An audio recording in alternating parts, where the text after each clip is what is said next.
एक वक्त का जिक्र है।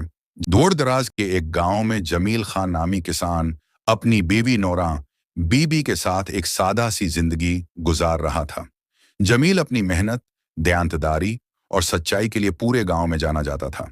वो खेतों में दिन रात काम करता, जमीन से प्यार करता और बारिश की हर बूंद को अल्लाह की रहमत समझकर सीने से लगा लेता। इसकी बीवी सादा मिजाज और साबिर औरत थी। वो कम बोलती, मगर हर बात में अक्ल और बर्दाश्त की झलक नुमायां होती।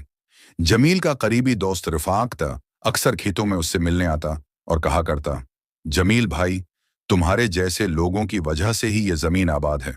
तुम्हारी नीयत साफ है, इसलिए रब तुम्हें कभी खाली हाथ नहीं लौटाता।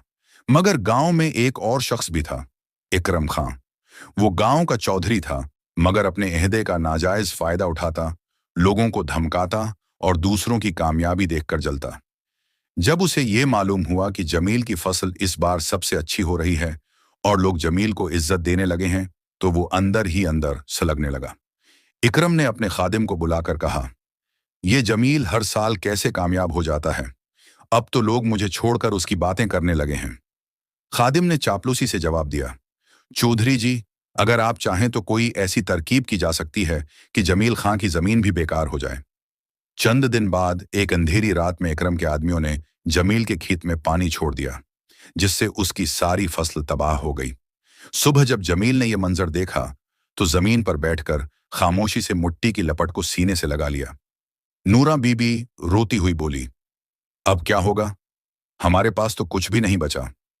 जमील ने आसमान की तरफ देखा और सिर्फ इतना कहा, मेरे रब, मैंने किसी का बुरा नहीं चाहा। अगर ये आजमाइश है तो मैं सिर झुकाता हूं। उसी दिन गांव के बुजुर्ग हकीम दीनों, जो हर छोटे बड़े का दुख सुनते थे, जमील के पास आए। उन्होंने न सिर्फ ये सारी हरकत देखी थी, बल्कि दिल ही दिल में उस नाइंसाफी पर अफसरदा भी थे। हकीम दीनों ने कहा, जमील पुत्र, मैं सब जानता हूं, ये चौधरी इकरम की चाल थी।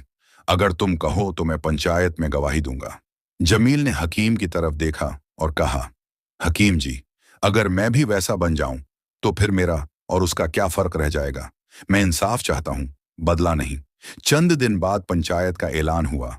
गांव वाले जमा हुए और अकरम खां भी गुरूर से आकर बैठ गया। हकीम दीनों ने सबके सामने हकीकत बयान की। अकरम खां घबरा गया, मगर अपनी सफाई में कहा, मेरे खिलाफ साजिश हो रही है, मैंने कुछ नहीं किया। जमील ने खामोशी से सब कुछ सुना और सिर्फ इतना कहा, अगर गांव का फैसला मेरे खिलाफ भी आया तो कबूल होगा, मैं झूठ के साथ नहीं खड़ा हो सकता। इस जमले ने गांव वालों के दिल जीत लिए।